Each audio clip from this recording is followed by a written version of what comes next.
Alafia, Alafia, kings and queens. gods and goddesses, proud Africans. Welcome back to the Afro Trini View. This episode is a special one, right? Because we finally get to hold on this gentleman here, Mr. Joseph Valley. He is the genius behind the documentary of the 1970 Black Power Revolution, which for some reason is a secret. It's like a legend, it's like a myth. You can't find nothing about it, no way. It's something that I always try to promote via the clothing line. Yeah. So actually, this is a tribute to some of the warriors, the 1970 heroes.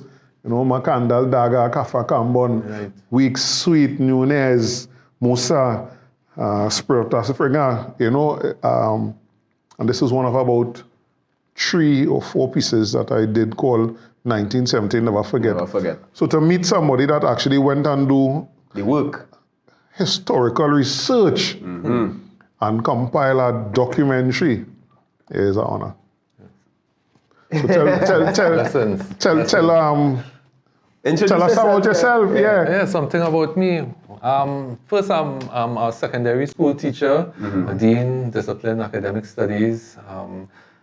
I'm a director, producer, several documentaries. Not only the 1970 Black Power Revolution, but did stick fighting, hustlers. A few I'm working on. The art former Limbo, did several music videos, song tracks. Worked in a recording studio for years. So I did a lot in terms of production. Right. I completed my master's in education technology, and right now I'm currently pursuing my PhD in educational neuroscience. So I'm looking at cognitive load management in documentary videos. So we're looking to see how it will, the mental effort of the brain, and how that is impacted when you are looking at multimedia or looking at a documentary. So we want to take documentary to the next level and create interactive educational videos so that when you're looking at let's say the 1970 Black Power Revolution, you will get a full experience and an understanding and questions and so on where the video is concerned. Well, I'm going to tell you this, I get recommended to this man by my brethren from school. Big up yourself, Sean CDs.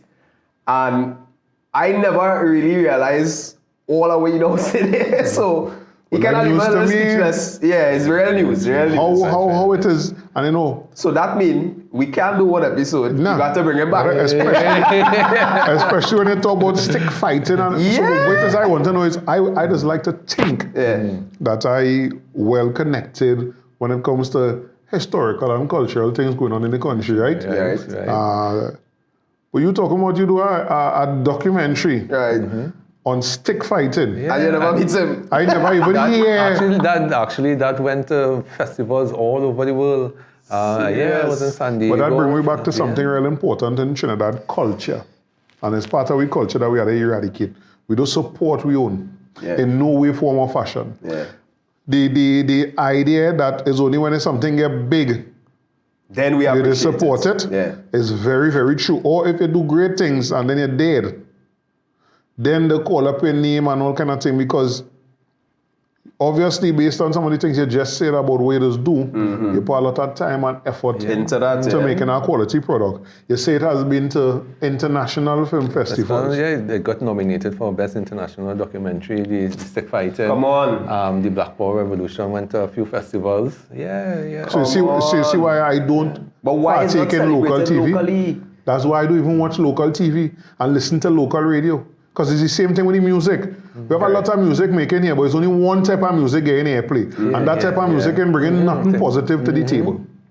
Yeah, but when you talk about it, Yeah, Yeah, they're ready to fighting fight. How are they fighting it up? We ain't fighting it down, brother. We Yeah, just right. asking for a little more positivity in the music. That's it. Yeah, and we're looking Or for, play the others. And actually, we're looking for 50% local. Yeah. Yeah, Come on. 50% And you local. know, I don't think that's a hard that ask. is not a hard ask, and that is not a. We shouldn't even not ask that. No, exactly. Imagine we in Trinidad and Tobago, And asking for 50%. and you could local. bring somebody who's not from here. Don't tell them the content played on radio. They mightn't even think they in Trinidad. But we love Jamaica. Oh, We love Jamaica. And Jamaicans love Jamaicans. That's it. They can't talk to them about dancehall and reggae. That is all they hear on the radio. If they hear soca, I mean, vex with them. I can't be Mean vexed vex with with them at them. all. But in Trinidad, they're making excuses why they can't Yeah. play soca whole year and Yeah. calypso and raga music, raga soca and all them things whole year. Which Come are on. all kind of music making here. I mean, I was honored and privileged to do some work with some local rap artists. Yeah. The big debate is what to call the type of music, because what they do, they're rapping to Hip-hop style. hip-hop beats, Right. but with the Trinidad accent. Accent. Yeah. Yeah. I did a few recordings. I mean, well, of course, you know Zeke. Yeah. Yeah. Right now, up to weekend, I was mixing a track for that we recorded about a few years ago for the same documentary.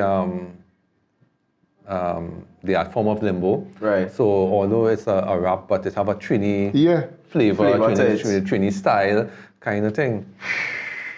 Mind blown. So we kind of, Yeah, we just for follow Yeah, this. yeah. I wouldn't call it drift off. All I tie back into. Yeah. Culture. So tell us what make you get into this in terms of this particular documentary on 1970. Yeah. Why? What make you, why you do that? What make you get into doing a documentary? D'Angelo Productions is about documenting the culture. It had nothing on video that you could sit down and look at in terms of 1970. Information difficult to find. There were a few books, right? There were a few authors who did some work, but there was really nothing on video. And I decided that this thing has to be documented. Right? It is important because after it was documented and I premiered it at the University of the West Indies, there were people telling me like, we never knew this happened in this country. We never knew these things used to take place. Right. Right. So, and even then, now I realized how important it was that I really documented. Now, and it took 5 years to do 2 parts. Right. 5 years of work, going into National Archives and sitting down whole day, just going through 1970 Express newspapers, and it was a lot. So it is in the National Archive. The reporters. Yeah. The Express newspapers, the Guardian, all those papers are there. Right. But you had to sit down and go through and read it, because the name of the documentary is 1970, Trinidad and Tobago 1970, Let the Truth Be Told, Black Power Revolution, right? And if you want the truth to be told, I have to be able to go through the Express and newspapers, find out exactly what took place, speak to Brother Cambon and some of the people who were there.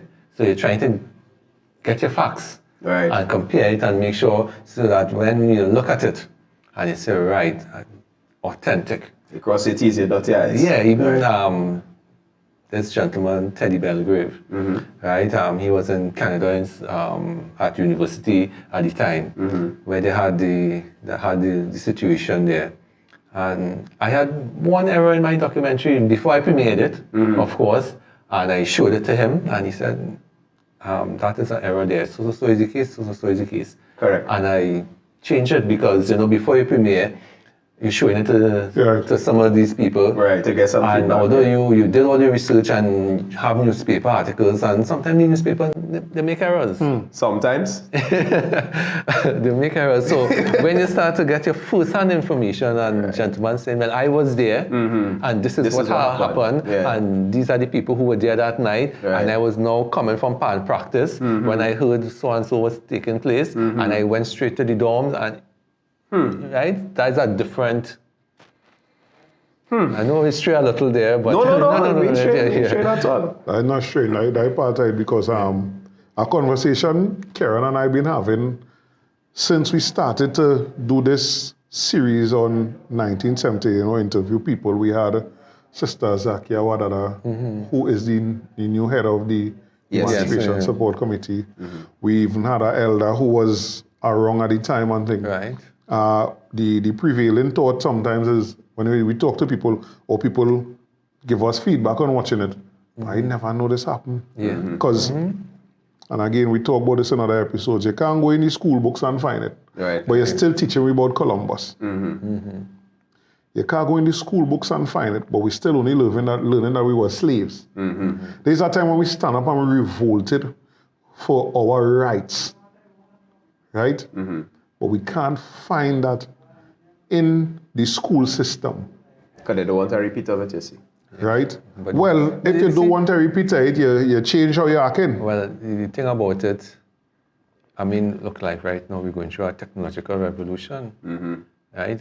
Revolution is important. Yeah. The term change is important. Correct. Now, as Brother Campo said in the documentary, revolution doesn't always mean that you're picking up a gun or For sure. you're going and do this and and that kind of thing, right? Revolution of the mind, right? Because change must take place. It is And even in the education system, where you're talking about certain historical events and not being taught and mentioned, I mean, all this must have changed. And that was, I mean, sometimes the change is slow, right? But I mean, look at the COVID, come and and cause a technological change.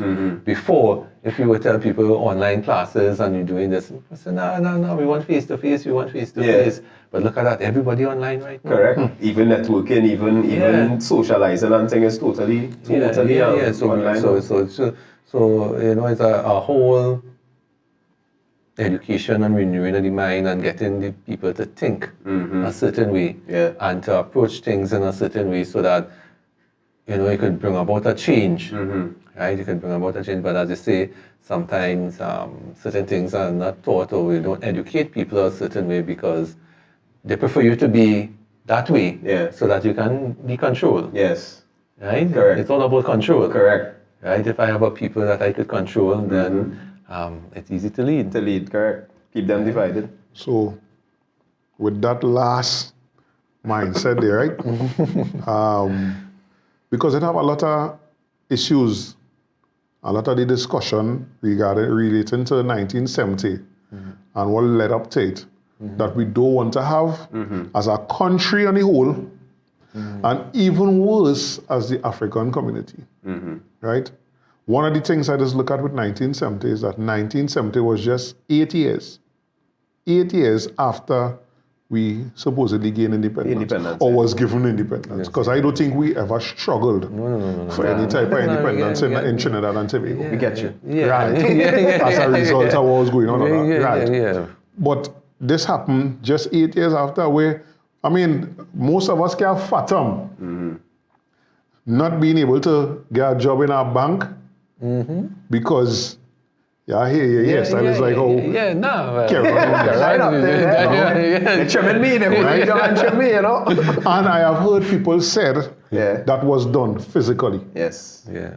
Right? But we can't fathom you're not getting a job or you're not being accepted. Tertiary education was almost non-existent. A lot of African communities non-available because you might get a promotion because you're black, what we just call it in Trinidad, you're red.